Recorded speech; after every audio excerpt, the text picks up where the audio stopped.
Speak on that. Speak on that real quick. We live now. What's going on, everybody? It's Benji Cinos, brought to you by Interactive Entertainment. It's a little vibe outside. You know what I'm talking about. Late, not summer night, early fall. You know what I'm saying? And we got Joby on the line with us, and he's talking about the difference between clout, cred, and rep, and your reputation. So go ahead, bro. Bro, it's just my theory, bro. I may not be the man to come in. I'm no expert, but I tell you, bro, you got clout, which is what everybody trying to get, that, fame, all that. You got cred, you got rep. Rep is rep, and my reputation, I'm known, or this is what I do, this is how I interact with people. I say this, I do that, I talk shop, whatever.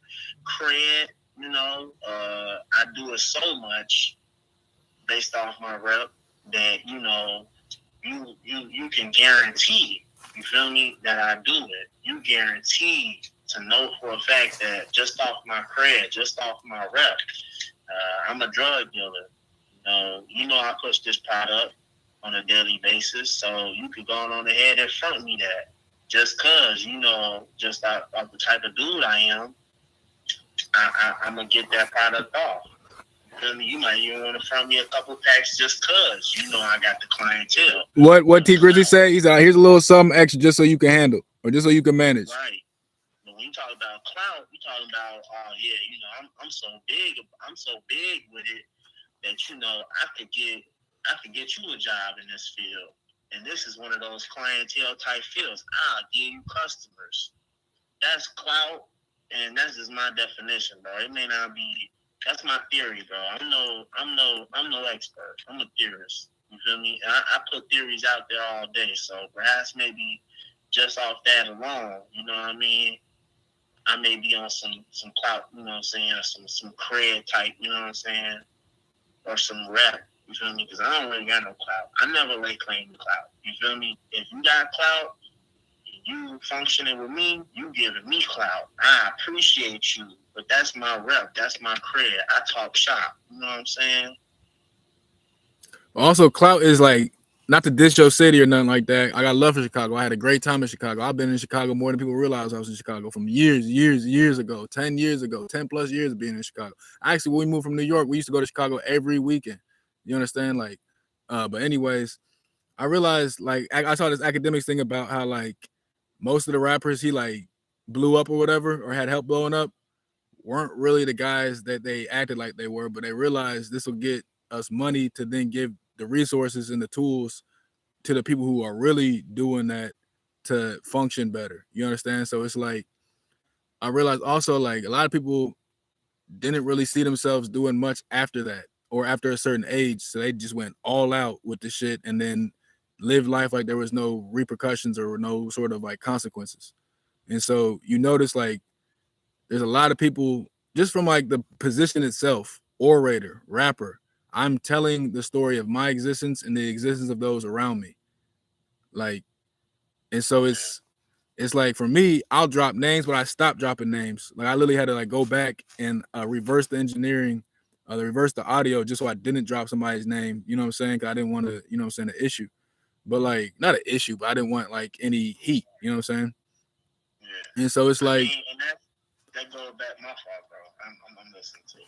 No, go ahead, bro. It's me and you. It's the open forum. I mean, it come back to that cred thing. Like your rep and your cred, it's kind of the same thing. Like your rep, you push product on a daily basis. You feel me? You push product on a daily basis, and your cred. So reputation. I'm known for being on the block. My cred. I'm so well known. That allows me to be in this space. And people who know that, or people who want to push product, especially on this block, or people who know for a fact, okay, look, this dude got a ton of rep on that block. I got a ton of product. I'm going to front him, or I'm going to sell. You feel me? Like, okay, look, I said, look, we ain't even going to block. Let's put it in terms to what people can really understand. Podcast, music. Right. Or toilet paper. Like anything, bro. You know what I'm saying? I sell toilet paper, and this company that I want selling my toilet paper is a distributor. Like you said, music distributor. I got music, and I want this company distributing my Jones. Okay, well, there you go. You got your rep. People know that you make music, but the cred may not be there simply because, let's face it, you may have a rep, but other people are the ones that's going to accredit you, or as we say, critically acclaim you. So you got to put your rep to work for you and use the cred based off of how they want to market you, or even better, how you can be marketed. I just go back to the streets, bro, because at the end of the day, that's the best way to put it. I'm on the block every single day. That's my reputation, my rep, my cred, or people fronting me to work simply because they know I be on the block every single day without fail. I mean, like literally, I don't take days off. You feel me? I be on this block every single day, so they know if they front me a pound, I'm gonna push this product. They know they're gonna get some money. So if I don't show up with the money, and I be on the block every single day, and that's my rep, or Better yet, better yet, better yet, you get robbed or something, get seized. You still don't have like too much of like a hard conversation because it's like, bro, you know what's going on. Like you right, know you my know word my is rep. true. Now, my reputation means this. My reputation is if, and even back when niggas wasn't fronting me, somebody try to get at me. You feel me? And I don't mean to swear, bro. That's on me, bro. Like, hey, even back when my reputation was just that dude come up with the work, I had to work all on my own. Somebody robbed me. I ain't going. You know what I'm saying? I'm gonna get at him. You feel me? All right, you got at him. You feel me? Or you survive. Better yet, you ain't get at him. You come on, man. Like you gonna get at him, bro. Like that's just how I see it. You gonna get at him. There's Whether an old you, saying. There's an old saying. It's not what happens to you; it's how you handle your get back. man, you know, like I'm not trying to put it in terms to where I'm not trying to act like I'm so about that life. You feel me? Because that to me, it's like I understand it, but it's not. It's not who I really am. My rep is I talk shop. I'm football. You feel me? So I'm gonna put it in terms like you know I talk shop. You know I'm football. Cred. Well, somebody who knows that I know football might want to hire me, give me a job, or bet up on what I know Or about put it from football. the athlete perspective. I have a history of running 4.3, 4.2. So like when I say I tweak my hamstring and run a 4.4, 4.5, there's something documented that says, all right, this is not the norm. So go ahead and draft them anyways, and then we're gonna try instead of these college, not rinky dink, but like these college like trainers, we're gonna have the best of the best. We're gonna have massages, we're gonna have cooks, we're gonna have a physical therapist round the clock. We're gonna have hydro, you know what I'm saying, like biomedics, we're gonna have everything. So then we get back to that 4.2, 4.3, and then boom, our product is what it was. Like my brother, he tore his hamstring, whatever, or he tore his hamstring, whatever, and he still like he got like I think it was like a 9 out of 10. My little brother, I got at a perfect game tryout. So like the only thing that like messed up his rating was the speed. He still hit the ball at the park. He still fielded through the ball like a cannon. But it's like, all right, we know who you are. We just see the latest version of you in like a lesser form. But we still gonna bet on you because we see what your product is. Or like back to the block, we see somebody that's giving out fat sacks. All right, cool. For the low, that means you probably can afford your margin. So you're not even worried about this. You rather have a sticky customer. Okay, like right now, relating to what I'm doing, uh, I know I got some good. Like, okay, I'm a corner. You know, we running cover 2 man. I got safety up top, right? So if I got safety up top, I'm not worried about anything deep because I know safety up top. I'm gonna cheat everything underneath. I'm gonna cheat everything down low. Flats and You know, comebacks. so you know, So what do you think and about? we make Go ahead. what you say? Go ahead. Go ahead. No, I'm done, bro. You feel me? How do you feel about this? I'll give you a little update. Recently, there was a mall shooting in Indianapolis. Well, Greenwood, not Indianapolis. Like south part of the city, like lower part of this, underneath the city, kind of shit. Like a little town outside the city on the south side. And I actually got an interview with the first responder. You know what I'm saying? On some okey doke shit. He was at the bar when I was at the bar, and like I don't even go to this bar. I was meeting somebody, business associate that's like we're friendly, and literally, I could tell he was like tense, and I didn't even realize what had like happened that week. I was like, "What's going on, bro? Like, how you doing?" He's like, "Ah, da da da da." I'm like, "So what do you like? What do you do, bro? What are you here for?" He's like, "I'm just drinking a beer after work." I'm like, "Oh, what do you do?"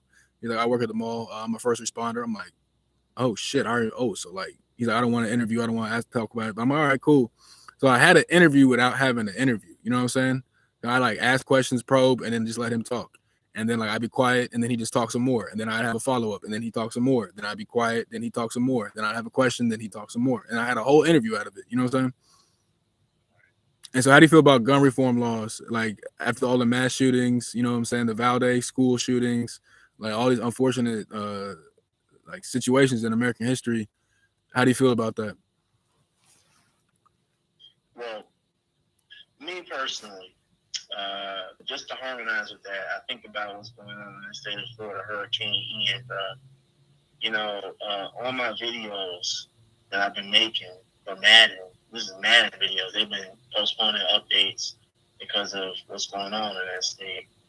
And I think about that. I'm not trying to equate it to a natural disaster, but just in terms of how, in my stance and where I'm at, I personally can say a ton of things about how it's wrong, and So say it. We have this is the open forum. Talk about it. But at the end of the day, what am I doing is my biggest thing. I'm probably not the most active in that regard, So all the but people who yeah, want to be active, there's a website and there's a youth organization, a political stance that I'm actually a part of. It's called runforsomething.org. You know what I'm saying? Gets you young people in power, young people in politics. Runforsomething.org. And they got a website, social media, all that. Run for something. I mean, me personally, I hadn't known about that prior to this. You feel me? I just found out about that. And that's just because I feel like, well, I live under a rock. I'm football head. But yeah, man. I mean, it's wrong. But not knowing as much as I know, or as much I guess as I should know about these things, holding me accountable as whatever, a personality. Now, I'm not gonna claim being a celebrity. I'm not gonna claim to have no clout, because those are the people I feel should have, you know. No. I completely disagree. Those people that should have the loudest voices, so they should be empowered enough to talk on it. But our politicians should be in politics. We don't have any trustworthy politicians anymore because we had lobbyists organize and structure themselves to pay the politicians, and so now they're just outsourced workers in politics, not politicians. They're just I, figureheads in I, office. I hear you on that. Lobbyists. I think of it in terms of like profiteering. So what I'm gonna do is I'm gonna get a big enough bag to where I could be a lobbyist.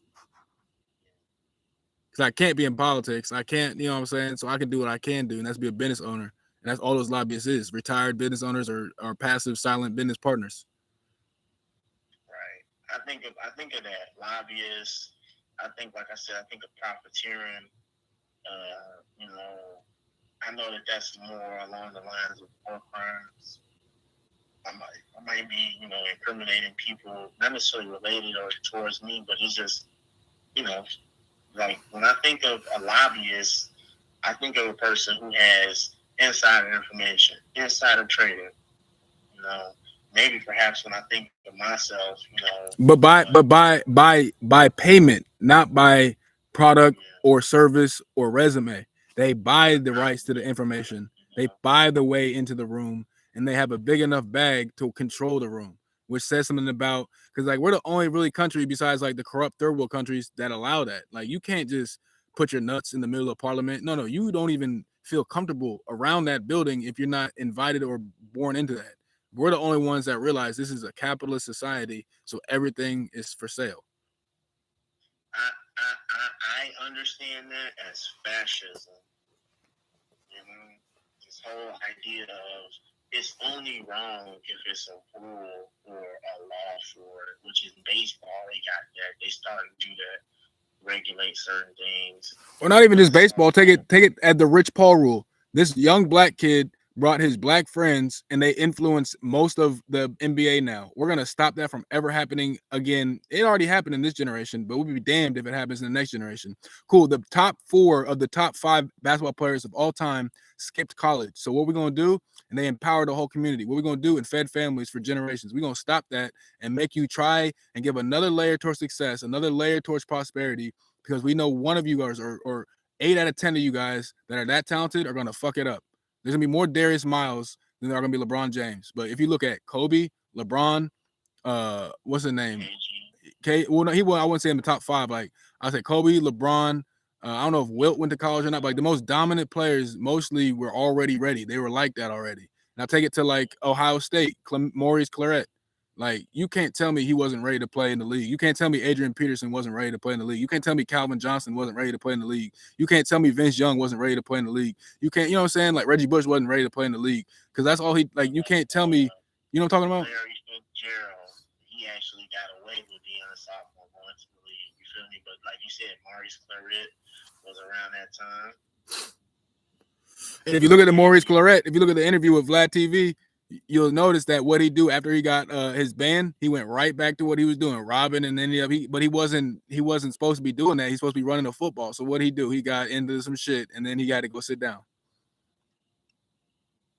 And so also like the whole part of the streets, like if you move in like a ghost, whatever, you moving like a ghost. You can't be a professional or pseudo professional football player and then rob a bank without a mask or rob a store without a mask, or like we know who you are. Like remember that whole Cat Williams bit, like step out the car. No, Shaq, we know it's you. Like like we, you know what I'm saying? Like we know it's you.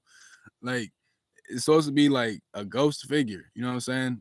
But I tie that into the Rolling Loud New York situation. There was no violence at Rolling Loud. There was no arrest at Rolling Loud. But if you notice, it was in New York City. And so hip hop police, and they banned all the drill music, all the drill artists. So like the NYPD gave a list of names to Rolling Loud, and Rolling Loud took all those names off because they want to do business in that city from here on to come, or here years on to come. And so they played ball.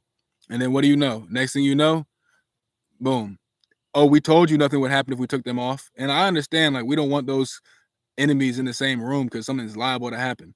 And we're liable for it happening. But same time, like, they don't have a pending charge. They don't have a warrant. They don't have an indictment. They don't have any indication of violence besides what they say on the record.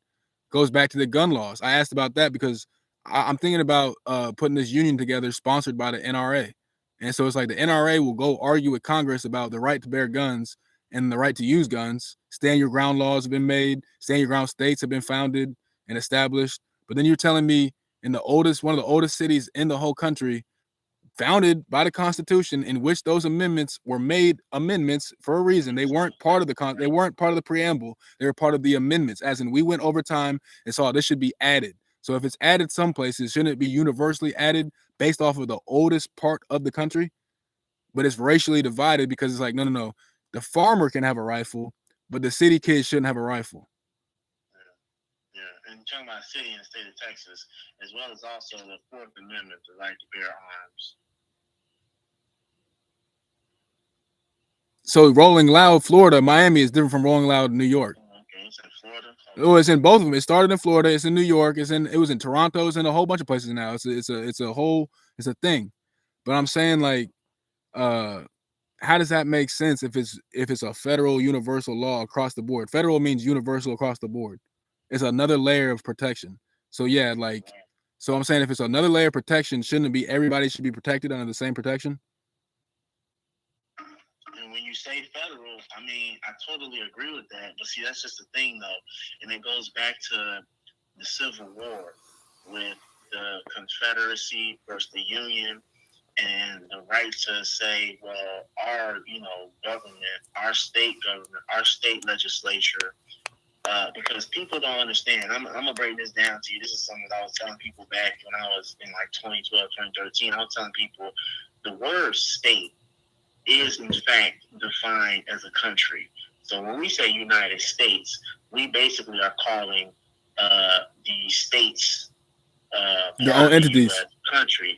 If you listen to the Declaration of Independence prior to how they wrote it, it says the United States in the Declaration of Independence. But prior to the writing of the Declaration, it was referred to as these United States. However, now we understand it as the United States. And the reason why we understand it that way is because we see the states as one country. Whereas prior to the writing of the Declaration, it was understood that each state was its own country, because that's what state is, the separation of church and state. A state is a country, and you had a ton of city states in other parts of the world, because that's all a state is. A state is a country. The But problem is like Indianapolis, polis. You know what I'm saying? The root word, polis, Greek origin. We took our democracy from overseas, and they are not geographically built or societally structured with diversity or the mass kind of geographical layout that we have. We have to deal with things that other people don't have to deal with. When you go over in other states, overseas or down south or Central America or Southern America, South America, it's 98% of the people look like 98% of the people. right, Tourists and businesses are the exceptions. They speak the same language. You understand? Like when we were living in Germany, you had to try to speak German before the Germans would speak English to you. right. Or like you go to Mexico and they know you don't speak Spanish. Well, they start treating you differently simply because, yeah, we'll speak English to you, but let's face it, you're no native. You know what I Yeah, mean? even when I was playing with the Dominican baseball team, like if I didn't, like, I picked up Spanish quick messing with them because like the other team, I actually almost got in a fight. I was a pitcher, and I almost got in a fight. Like I was fucking them up, and they said some shit like I didn't like, and then like my other team, I remember Cesar and them were like yo, it's like da da da da blah, and I'm like yo, I gotta learn Spanish because these motherfuckers is on my ass. I need to know what they're saying. Like you know what I'm saying? Yeah. Or like even in America, you come from a different country, you don't know English. And it's like, yeah, you gotta, you know what I mean? You gotta know what you're saying. You gotta know what they're saying. You gotta understand the dialect. Let's You say know, you're a heart surgeon. You could be the best heart surgeon in the world, don't know a lick of English, and still perform surgery. But why are you not the most qualified? Because what if that person has a specific like request before surgery, or like what if they have a specific, you know what I'm saying, like you know what I'm saying, that condition or something that's not transferable towards like sight and reflex and experience. It has to be exchanged verbally. You're not the best candidate, even though you might be the most qualified on paper. You know what I'm saying? But back to the diversity systematic, like I'm gonna piggyback this with another something that you said. You should have Hispanic doctors in Hispanic communities. You should have Greek doctors in Greek town, or you have Chinese doctors in Chinatown. You should have, so there is no barrier. There is no discrimination or prejudice because it's us. It's like the mirror image theory. But back to what you were saying, that before the Emancipation Proclamation, the slavery and all that stuff, Civil War, there was racism. It was just structured differently. The racism in the North was societal, infrastructural racism. The racism in the South was non-tolerable violence. You understand? So now it's like you don't get a bank loan, so you can't possibly open up a business because we're not paying you enough money to open up a business. So you're going to work for us instead of going to go open up a business. So now you don't have to worry about opening up a business or running a business. We don't have to worry about you as competition. Versus the South is you're not even supposed to know how to read. So like if we find you reading, we cutting your eyes out, or we gonna make an example out of you so no one else follows suit. So it was like the clan theory versus the slave owner theory. The clans are pussies. They're like, we're gonna hide behind a shield. We're gonna be having our. Like, that's why there's never been no RICO with the government with the clan, because the governors, the lobbyists, the government is involved. The police officers are involved. Versus, you know who the slave owner is. He live in that house right there. So if you want to go fuck it up, take your best shot because they're not gonna be no sort of tolerant or merciful when if it don't go right. Versus the dude that's slacking off in the workplace in the north part. All right, cool. We're not gonna fire you because we don't have to pay you like unemployment. We just gonna cut your hours. We don't, you know what I'm saying? It's just society is structurally different. segregation versus Jim Crow. You know what I mean? Like Jim Crow, we're gonna actually set up a law in order to deprive you versus segregation. Well, this community is founded, you know what I'm saying, on these things. You feel me? And that's just my interpretation, my theory. You seem to have a better, you feel me, understanding of it simply because, I personally, I don't have the full fledged. You know what I mean? But when I hear you say it, you know, I think about it in terms of like that, like the slave owner versus the. I heard you say it, man. I'm paying attention because it's like what you're saying Well, is the like. clan was founded in my state. That's what I'm saying. I literally played a baseball tournament called the Bloomington Early Bird Tournament, and there's a town 5 minutes away called Martinsville. That's where the clan was founded. They had a clan rally while my game was going on. In Indiana, yeah. They literally tried to Indiana University, where Oladipo and them went. Uh, Yeah. uh, there was what was it? What was it? They tried to on IU. There's a little like reserve, like a little park or whatever. Like 5 years ago, I don't know if you've seen it on Twitter or not. They tried to literally hang a black man in 2017. Like he was just walking with his girlfriend in the park, and they just like, oh, get him, and they try to like he fought him off, and like the people like they got away type of shit. But that's going on, bro. Like literally on my way home tonight, I got like 4 different little incidents. Like one incident was, uh, I live in a certain part of town where like I guess other black people aren't really like around. And like these little fake ass poser, I can tell like this goofy ass nigga was wearing some motherfucking bullshit shoes with some bullshit pants with a shirt with a tie on, and it wasn't even tucked, and it wasn't even like a business. It was just some bullshit. And he's outside this liquor store trying to play tough. And he's trying to stare me down and shit. Like he stopped his conversation with his little mans in the car, like looking at me. I'm like, hey bro, stop that. Knock that off, bro. He's like, what you talking about? What you talking to me? I'm like, yeah, I'm talking to you, bro. You not like that. Like, stop it. Like, just stop. He had nothing to say left. I'm like, bro, you got a whole job. You working at night. If you was really like that, you wouldn't be at this fucking job right now. So stop that. Like, knock it off, bro. And he didn't have nothing to say. He just kind of tucked his tail and walked away, type of shit. And I walked my way. And then this little fake ass little rent a cop in the parking lot trying to give me static. Da da da da. I avoided that situation. I'm walking by this little dope head white dude in this little van, like doing drugs and shit, all in the van outside this bank. I'm like, yo, is this another security officer? I'm like, damn, I'm like they out here tonight. No, it was just some doped up white dude in the van. And then next thing you know, I see the security officer that was giving me static. Uh, he like parked up next to him. And you think he searched him? You think nah, he was making sure that he was okay. Like, oh no, are you okay? Type of shit. Like, I actually have a business in this area. Like, I have a business with the leasing people, with authenticated through Google, authenticated through the Secretary of State. It's all there. Like you said, documentation is all you can look it up. He's like, okay, well, what's your business? I'm like, I'm not gonna give you that information. Like, cause then you're gonna try and use it against me. I'm gonna just let you know I'm not scared of you. I'm not scared of your position. I'm not scared of your little boss that you own. I'm not worried about none of that. I'm not worried about any of that. We can have a boss to boss conversation. So go get your big homie. Go get your boss, because I'm my boss. So I approve what I'm doing. And then on the last end, I knew the devil was trying to fuck with me, because I'm literally walking by the gas station, and then these white boys like in this little van, not a van, like a little like SUV, and he's like pulling his waist up like he got a gun in his shit or whatever. He's like walking up to me. I'm like, hey bro, what you doing, bro? You walking up to me? He's like, hey bro, I'm trying to get some alcohol. I'm trying to get some beers. I'm like, all right, like good luck. He's like, you trying to buy them for me? I'm like, no, bro, like beat it, like move around. I'm not about to what, bro? Like you what would you make what about me makes you think I'm gonna go buy you some beers? You understand? I'm not really mad at him, because like I was on the same shit my sophomore year in high school. I used to sell alcohol in high school, type of shit. Bring the alcohol to the school, put it in a apple juice bottle, and that's when Twitter was busting. You can look up Martin Getty right now. He got Martin Getty. Ian got the sauce in the apple juice. It's still a tweet, probably. Twitter don't ever take shit down. You can look that up right now if you don't believe me. And like I would walk around with that motherfucker, Jack Daniels and the apple juice, and be fucked up during the day, be fucked up during practice.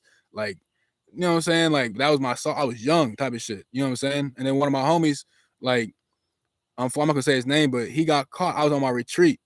I got my because they take away your phones during the retreat. I got my phone back on Friday. I seen all these messages from him. I mean, from his girl, like these other friends, like da da da da. And I'm like, yo, so and so got like arrested. So and so got like kicked out. Blah blah blah. I'm like, damn, bro. I told like, and I felt guilty because I was the one giving him the sauce. You know what I'm saying? And I was like, bro, you got to change. Like, this is your fault. Like, yeah, he's dumb, but you should not have empowered him to make the dumb decision. You should have been the OG and been like, nah, stay away from that. I even saw a picture from my old Instagram, 2012. He's riding in my car smoking a cigarette. I'm like, bro, you a division. He went D1 still, but I'm like, he's in the NFL now. But it's like, you should have been a different kind of influence. Like you know what I'm saying? We would smoke weed after practice, like around the corner of the high school, waiting for my brother and like his friend, because his friend took him home and I took my brother home. But offensive meetings met after practice, defensive meetings met before practice. So like we had time to kill type of shit. And it was just like, bro, you should have been a better influence. So now it's like I'm the influence that needed. Like my cousin Paco, he's saying, he's like, be who you needed when you were younger. And I wasn't a good influence when I was younger. I was on bullshit. And now it's like, bro, I'm not even gonna compromise your integrity, not compromise your position, compromise your future. Go ahead and like back to the whole we're talking about, like monetizing and having everything be a business and get compensation, bro. Yes and no. Like hustle the payment, don't hustle the people. Like, you know what I'm saying? Like I got into this game to change lives for the better, not make money off people that want to get into the business. You know what I'm saying? Man, and you see it a lot, bro. You see a lot of people they capitalize, and oftentimes it's like it feels even like they capitalizing on those who want the opportunity. On opportunity, like back to the whole Mace got fucked by Puffy for 20 years, so then he signed Fabio for $5,000, and has all the rights to his shit. And I get it, like no, I don't get it because they ended up getting they got a 1.5 deal. So then, but they got a 50-50 deal. So it's like if you knew you could go get 1.5, why'd you give him 5,000 just to get him in the door? I mean, with the knowledge of knowing that you could get so you feel me? Yeah. But that's how you get tied up and fucked up. You know what I'm saying? Like, bro, you try to play with me, bro. You know these conditions. You know my desperate nature. So why are you trying to play with the hungry lion? You know what I'm saying? I mean, yeah, it's like, and at the end of the day, it be like that. Like, like, man, how he gonna just know that he got something else, know that he got a way, you feel me? And then beyond that.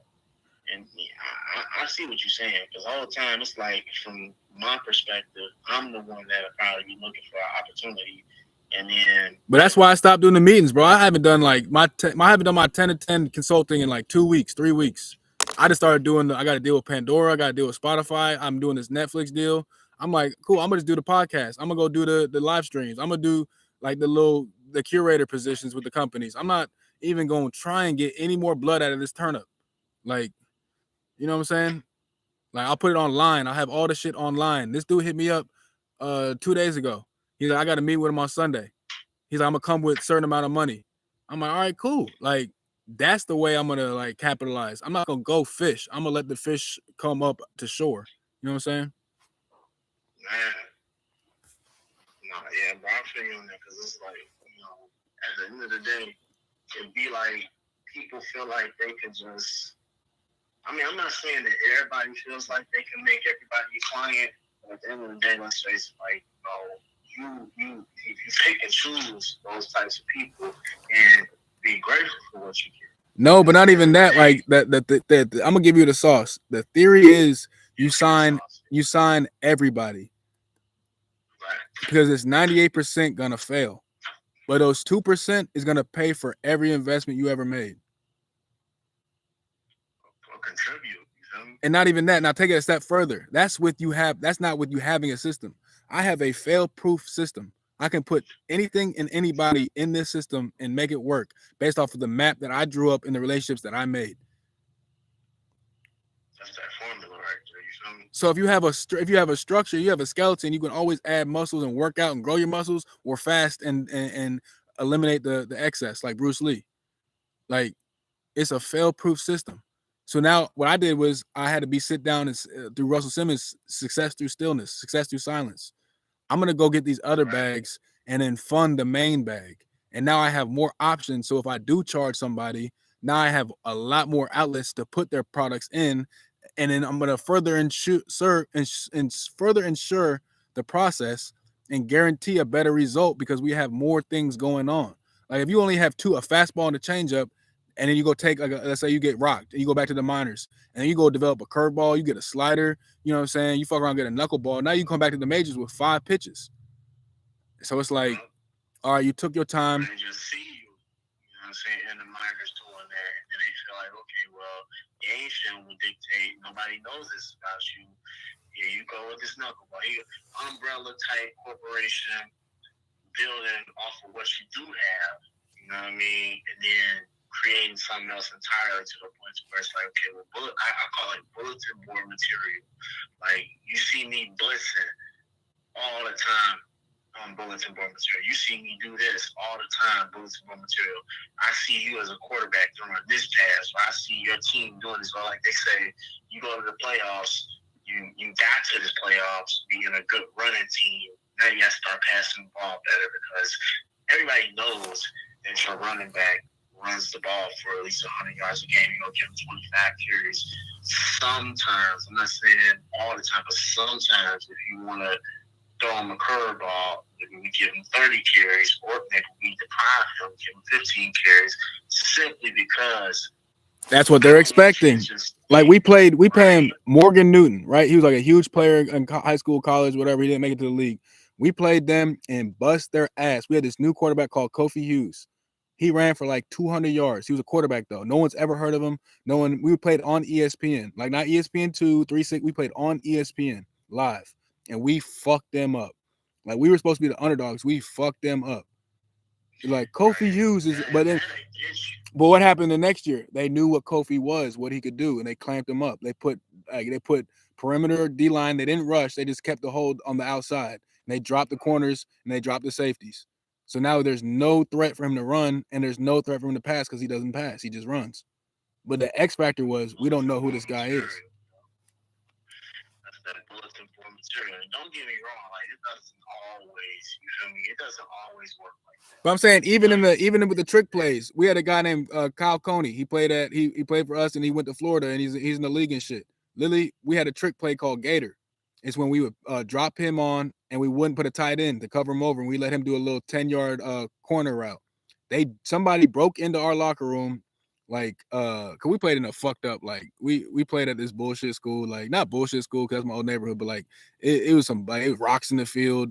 Like we got our shit stolen during halftime. One of the people, the DA, whatever, like unlocked our locker room and let the neighborhood kids just steal all the shit out of it. They took my batteries out of my CD player. They took everybody's iPhones and shit, but I had a CD player. I didn't have no iPhone. I had a CD player. They took the CD and the batteries, but left the headphones and the actual thing. I was like, man, what the fuck? Like, at least steal all of my shit. Don't just, you know what I'm saying? Like, nah, I was fucked up. I couldn't even listen to shit on the bus. Like, whatever. I told stories on the bus, but like after my story, I was like, damn, I can't even listen. Like, but anyways, like, the moral of the story is they had Gator written up on when we walked in. We saw our secret play on the board. So it's like there's eyes everywhere. Coach Pryor would always say the eye in the sky don't lie. Man, that's that game film, because at the end of the day, you gotta watch, you gotta know. Because it's not just, I see that they doing this, I see that they doing that. It's those two different perspectives. Like you was just saying, the clan versus slave. Well, you gotta be aware. I was just talking to my nephew. He plays the same position I play in football. He's playing that corner, outside linebacker, DB, with that DN mindset. He plays offense too, because it's like he wants to get in the mindset of offensive player. He was asking me on the situation. He was like, I'm playing nickelback, corner linebacker, DB in the 44 or the 53 defensive set. He's like, they throwing an out route.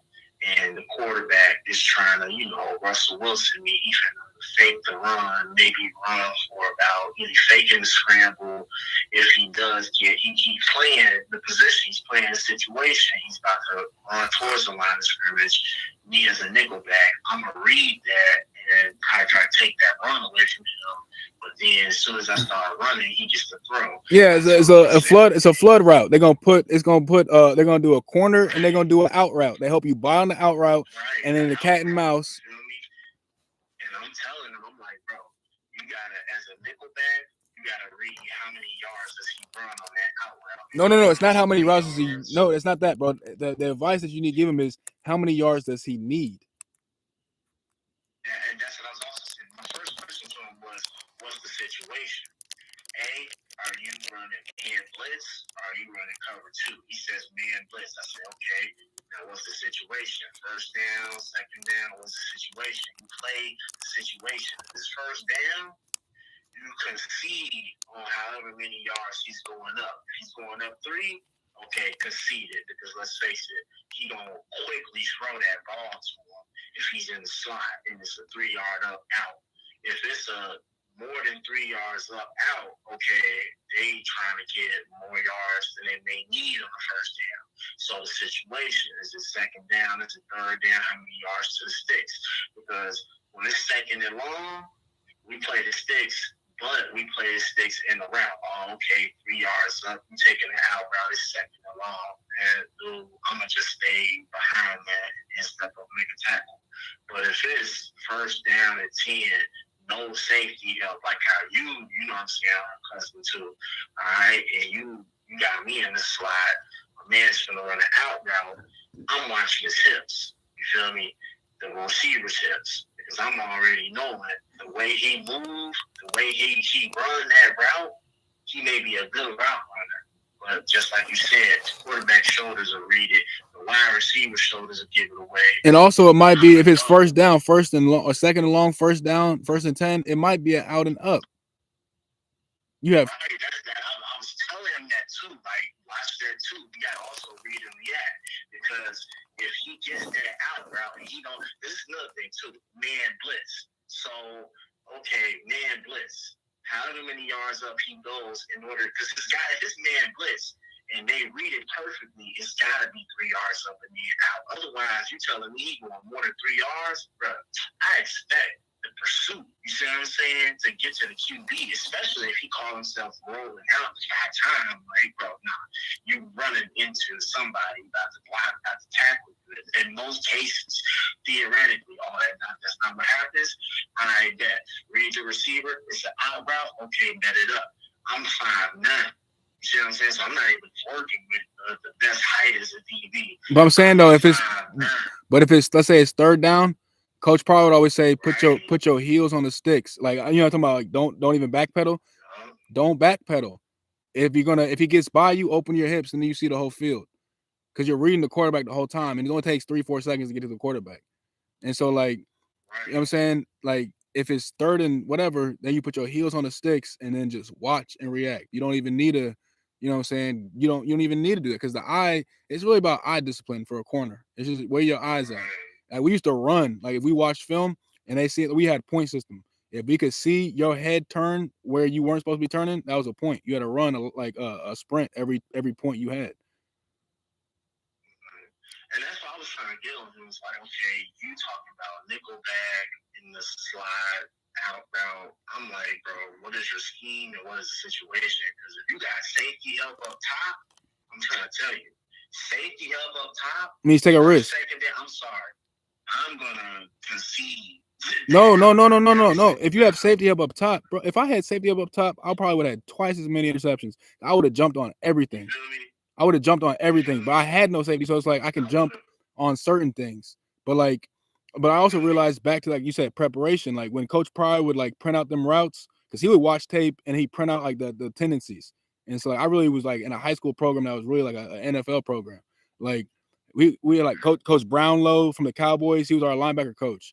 Coach Taphorn, he's the one that created the 3-5-3. You know what I'm saying? Coach Pryor, he was a DB, like, specialist. So I'm really getting the game from, like, so I'm like, all right, cool. When I took it serious, I remember one time, like, it was like the week before state, like, it was our state practice. And I remember I jumped this little, like, 5-yard out, because I was watching the quarterback the whole time, and they thought I was cheating. But I remember I was watching film and I was studying the route tree. So I'm like, oh, he's going up. That means the guy's going out. All right, cool. But then they ran that at the end of practice. I didn't jump it the same. So I was like, all right, I got to get back to, like, that might have been luck, but, like, I'm not as good as I think I am. I got to get, like, more time. But also, that's what I'm saying, though. Like, if you have, like, somebody, you know what I'm saying? If you have, we called it tiger and bear. If you had a bear out there, you can cheat the route, because, like, the bear is helping you. But if it's just, because we had no safety, period. But if you had a bear out there, cool, you can cheat the route, but just start 14 yards deep so you can see the whole thing. But if you have no bear out there, you got to put, like you said, put your heel on the stick, like you were saying. I remember Lil Terry, he plays for the Commanders now, Terry McLaurin, whatever. Lil Terry, he started playing DB, and he wouldn't even backpedal. He's like, if they get by me, I can run with them. but I'm gonna cheat everything. Like, but that was, that's an Let's talk about Terry McLaurin, wide receiver number 17 for Washington. yeah, that's my little homie. Yo.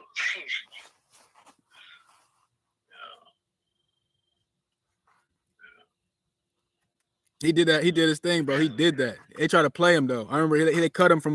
They tried to play baseball, and like he was another black kid on the team. It was only me, my brother, and him, and they cut him. I'm like, bro, like he could have been an elite base runner, worst case scenario, and then you just don't want another black kid on the team, so you just, what I'm saying. But like he turned out to be. Hispanics and the white boys in baseball. Oh no, I was in the actual clubhouse working out before they got there, and these little white boys started making racial jokes and shit. I finished my workout. I'm like, "Ayo, so who was saying what? Oh, I didn't know that you were here." But no, not you didn't know that I was here. You should not have ever said it come out your mouth. So now we got to squabble. You know what I'm saying? Like, I got in plenty of fights on the bus before games, after games. Like I wasn't going for none of that shit. Even like Dylan Peters, dude from the Marlins, he would say all sorts of racial shit. Me and my brother literally just like looked at the coach. He's like, I don't know why you haven't done this by now. Like, I'm not gonna protect him. He's still a player. So we literally chased his ass all the way on the field, tied him, like pinned him down, beat him up, and then my brother like spit in his face. Yeah, so yeah. Like, I feel you on that because it's like, bro, like it be them white kids, it be the Hispanic kids, and now they're trying to make the baseball game more about the white dudes than whatever. Like, I swear, like, if you're not one of these Hispanic kids that come from one of these like pipeline countries, because they do that, they pipeline these like. Yeah, no, I know. I got DR in my blood, bro. I'm part Dominican type of shit. I know what you're talking about. My brothers played in the DR. My other brother played in the DR. Like I told you, I played for the Dominican team. Like I know exactly what you're talking about. I'm surprised they do it in Japan. I'm surprised they haven't went out to Africa. They're not gonna because they understand it's 100-200 year plan. So the convenient thing is get the biggest, strongest, best athletic person, but then we're not going to open up that market to Africa because that means marketing money, that means resources, that means opportunity, that means a way out. We're not going to do that. We'll go to Japan before we do that. We'll get the 5'5" Japanese guy that like works for 2 seasons, but we get all of China and all of Asia and all of Japan. To now we have resources. We'll go bring the NBA over to China, even though none of them can play besides Yao Ming, the one experiment that was made in a lab. That's the only one that's ever panned out. Jeremy Lin, yeah, but like we're gonna open that up because we don't mind doing business with them. Just like the COVID restriction. Yeah, Brooklyn had a problem with Kyrie all year until baseball season was around the corner. Notice that that call got made. Now Kyrie can play because now we set a precedent that we don't mind about COVID because now Aaron Judge didn't get a vaccine. So we need Aaron Judge to play this year, and now Aaron Judge is about to break the Yankees record. You think how it's all coincidence? This is not a coincidence. And notice there's no Barry Bonds steroid. There's no Sammy Sosa steroid. There's no King Griffey Jr. steroid. There's no media propaganda for tests or none of that. You know what I'm saying? It's let the boy play. That's all it was. He's a 20-some-year-old man. He ain't no boy, but let one of us do this. And what's karma? He had 10 games to break that record. He still hasn't broken it. God don't like ugly. You know what I'm saying? I mean, hey, bro. But what's the biggest sport? What's the biggest market in America? Baseball. What's the biggest team in the biggest market? The New York Yankees. Who has the most money? The Mets. But who has the best standing in the league? The Yankees. I mean, and the Mets, because, if you go to New York, it's a lot more Mets fans. No, it's not. There's not. The Bronx Bombers are the Bronx Bombers. But I'm saying that Yankee relationship is much different than the Mets relationship. So even though the Mets, the owner has significantly more money than any owner in professional sports. Significant. But the Yankees are the Yankees though. Right. So you have to just those pinstripes. You know what I'm saying? Right. I mean, hey, Babe Ruth, and of course, the NL versus the AL. The AL. I mean, the AL is like I was telling you this earlier about how the American League didn't like the designated hitter position, except for of course the White Sox. I feel like, but not even that, bro. You hit a deeper, darker enemy, a deeper, darker link. The NIL, right? So we're gonna pay these young kids money where they'd only get professionalism, right? Shabazz Napier. I salute Shabazz because he gave me a meal card. You know what I'm saying? Shabazz Napier was like, I'm winning a national championship and I'm going to bed hungry. You know what I'm saying? 'Cause I'm sending all my scholarship money back to my family. So versus that is, think about the two extremes. The white kid that's not going to make the league, but he can still Johnny Manziel or whatever, or not even Johnny Manziel, just somebody like that that's not going to make the league or make a splash in the league. He can still get paid off his likeness. He can still live a comfortable college experience. He don't got to get a job at the library. He can be a good little boy and then be the man on campus and then go get a corporate job through the relationship of the alumni. Versus the black kid, the Mikey Williams or whatever, who's like, oh, I'm making enough money. I don't even need to take basketball serious anymore. So they lose the hunger, they lose the talent, they lose the projectability, they lose the potential, and then they fuck off their money because they don't have the structure because they weren't going to class anyways. So we're gonna let them destroy themselves, and then we're gonna protect ourselves. You see what I'm saying?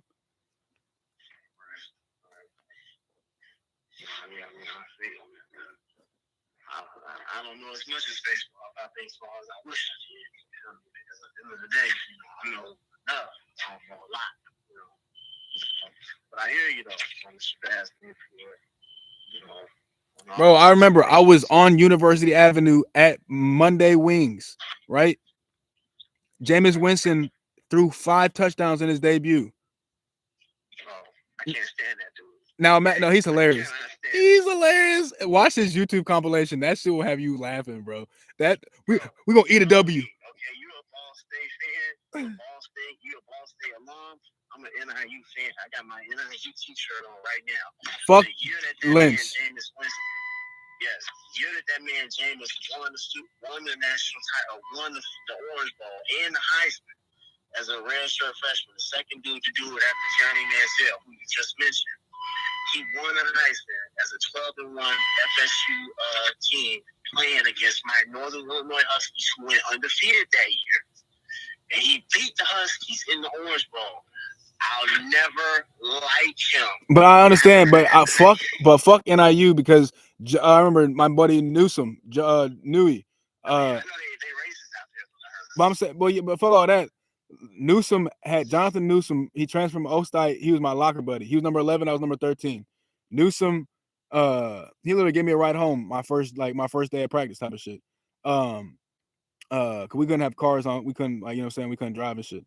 But Newsom wrapped up Lynch, but then he arm tackled him. He didn't take him to the ground. Lynch gets out of it, spins left, rolls out, and then finds somebody open downfield because somebody had their eyes in the backfield. That's how we lost the game. Jordan Lynch. Yeah, fuck him. Fuck him to this day. We had Willie Sneed. You gonna F? Hey, you say F my NIU dude, but you function with this FSG dude who was implicated in some rape charges. I mean, hey, no, I don't fuck with him. I think he's just funny. My brother got back. My IU played what's his name, Jameis in the College World Series, and they beat him. You see what I'm saying? At Florida State. I don't like James. I don't like him, especially after he went 30 for 30 and people was trying to say he's good still, 30 touchdowns still. I'm like, bro, 30 touchdowns is not bad. If he would have thrown 40 touchdowns and 40 picks, I would have respected him. Okay, so why is Brett Favre a Hall of Famer then? That's my thing. He played too long. Okay. No. I'm talking about the top. His first 10 years, he was throwing more interceptions than anybody. But he had all the records. It's not just interceptions. He had yards. Okay. No. So put it this way: is if Emmitt Smith had the most fumbles, would he still be Emmitt Smith? Well, time out. He had all the graphics. Okay, Emmitt Smith has the most carries, the most rushes, the most touchdowns. Yes. So based off of that, would he, if he had the most fumbles, would he still be Emmitt Smith? I mean, I personally wouldn't say yes, but let's face it, most attempts, most attempts. I'm hearing you, but it's the same thing. It's just a different position. It is, but at the end of the day, let's face it, it is what it is. Most attempts, most yards, most fumbles, highest average. Bro, fuck Brett Favre. You can see Brett Favre on my YouTube page from 2013. I'm saying I met him. I met him at the GoDaddy Bowl. He literally was drunk. And he just got implemented in some bull crap. No, he didn't get implemented. He was a part of it. He was in cahoots with stealing from the most underserved part of the country and the most underserved people in the most underserved part of the country. He got, and it wasn't, it wasn't even. But the thing is, it wasn't even like one lick. They got away with 2.5, right? And the governor was like, "Look, don't." I never liked the Packers. I'm talking about from a personal standpoint. I never trash talk them, you know what I'm saying? Because I know that anytime you trash talk the Packers quarterback, the Bears lose, which is why I try to show Brett Favre when they played them respect. I try to show Aaron Rodgers their respect as players. But let's face it, no, I always thought he was with the Klan. Grew up in Iuka, Mississippi, went to Southern Mississippi, played for the Falcons. Glanville, who was not a racist, even said, he never liked Brett Favre, fuckhead Brett, hanging out over there with the gay guys hanging out at in Atlanta. I did not know that. That's good information. I moved to Atlanta in a month, so that's good information. I did not know that. That's his nickname. His nickname was Buckhead. When he played for the Falcons in the early '90s for Jerry Glanville, his nickname was Buckhead Brett because he used to hang out at the bar scene in Buckhead, which is the equivalent to San Fran. Yeah, San Francisco. I got you, bro. I got some gay friends and shit. Shout out to y'all, but you know what I'm saying? That's not how I'm going. Nothing against gay people. It's just that, that's what he did. He hung out in the gay town, on the gay side of town in Atlanta. He liked that. He hung out over there. His nickname is Buckhead Brett. So, you know what I'm saying? I hear what you're saying, bro. And like, I have no problem with anybody except for the people who aren't themselves. So if that's what you want to do, bro, that's what you want to do. Like, I'm not gonna lie, I've been to a gay bar before, right? My old manager was gay. I didn't know it was a gay bar when he took me there, but I was like, oh, this is that. Dude tried to offer me a drink. I'm like, no, bro, I'm cool. And he's like, bro, just take the drink. I'm like, no, like that's me, you know what I'm saying, doing something that I'm not gonna do. So I just no. Keep it real. I just ended up I went outside and started smoking a blunt and playing music, and then literally just waited until they was like kind of done wrapping this shit up. You know what I'm saying? Because I'm cool with my music. I can take my music anywhere. Back then I used to take my weed everywhere and my music everywhere. So I was cool, bro. Like I wasn't shook up. I just literally was like, nah, bro. I even went over to the dude's table. I was like, hey, bro, I appreciate the drink offer, but like, you know what I'm saying? I'm not with that program. And so No. It was 100% like that. He goes, well, why are you in a gay bar? I'm like, oh, I went with so-and-so. So like, he was honest with himself. I was honest with myself. We had an understanding and we moved on. But yeah, bro, it's about to be an hour, bro. I appreciate you, you know what I'm saying, talking on the phone. We can talk some more off camera, but I'm about to wrap this up. You got anything else to say to close it out? Okay. No, I'm finished, bro. Just let me know when you finish it up. I want to know when you get it all tied up. I want to holler at you off camera real quick. I understand. Everybody, I appreciate you guys hanging out with us. Once again, it's Joby Wills, JBW. It's Interactive Entertainment brought to you. Bengi Cinos brought to you by Interactive Entertainment. And it's been another episode. Yeah, it's Big G. It's another episode of the Open Forum. And so we understand that we got another 24 hours to make it happen. Another 24 hours to be great and appreciate God, what he got for you. You know what I'm saying? It's not the days that count, is how you make the days count. You understand? So it's Bengi Cinos, Interactive Entertainment. This is another episode of the Open Forum. Peace.